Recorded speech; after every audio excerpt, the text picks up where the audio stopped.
NTI has been in business since '95, and we are the leading organization in the United States for benchmarking reports and research on truck driver compensation.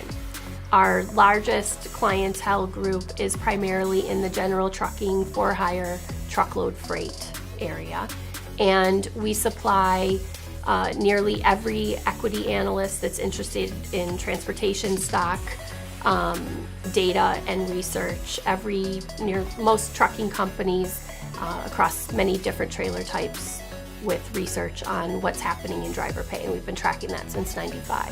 We also track pay by trailer type, by driver type, and we separate all of the different benchmarking data points that we gather into separate buckets. So we know both by driver type and by job description what a driver is earning and how their pay attributes break down to hourly compensation, mileage compensation, salary today is a growing area, activity-based pay, percentage pay, etc., and then the additional activities. And we rate those and provide them to clients in percentiles and with details on benefits, retirement, etc.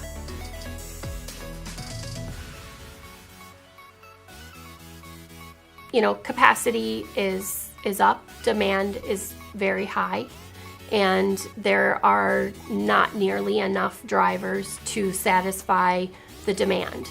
And so there's opportunity at every corner, at every door, for everyone that's in the industry today, primarily drivers. And when it comes to women, I serve on the board of directors for the Women in Trucking Association, and Ellen Voya, the CEO of the association, asked me to take over the index and to track the percentage of women in trucks and the percentage of women in management. And since we're in touch with hundreds of carriers on a daily basis, we just added 2 additional pieces to one of our primary surveys.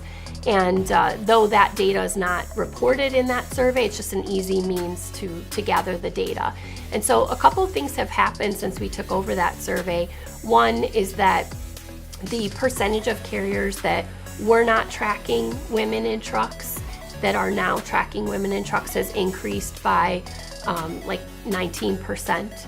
And within 25% of the fleets that are participating in that survey, almost 30% of them have increased their percentage of women. So, number one is, if you don't know what's happening, you can't impact change. That's part of the key to the data and research that we provide carriers on compensation, and we're having an inherent connection and results in the same direction in tracking women. The other thing is that carriers every day, when they call us to ask about benchmark reports, they're wanting data because they need to increase their capacity. They need to meet demand.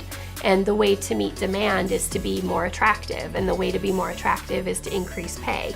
And you need to know your current position before you make increases or adjustments. And not everyone needs to make an increase, but they want to know exactly what's happening in the marketplace. And so when they ask us about those reports, they're overwhelmingly saying, I don't have enough drivers, I need more drivers. How can I increase the number of drivers that I have? And there's a couple of things. Number one, they want to increase their number of owner-operators. Everyone wants more owner-operators today. And the other thing that they can do that they don't often think of is to benchmark the number of women that they have and see if there's opportunity there. And the number of women in trucks today is less than 8%. It's climbing and close to 8% now. With less than 8% of women in the industry that are driving, I see nothing but opportunity there. So there are many, many opportunities for everyone today, especially women.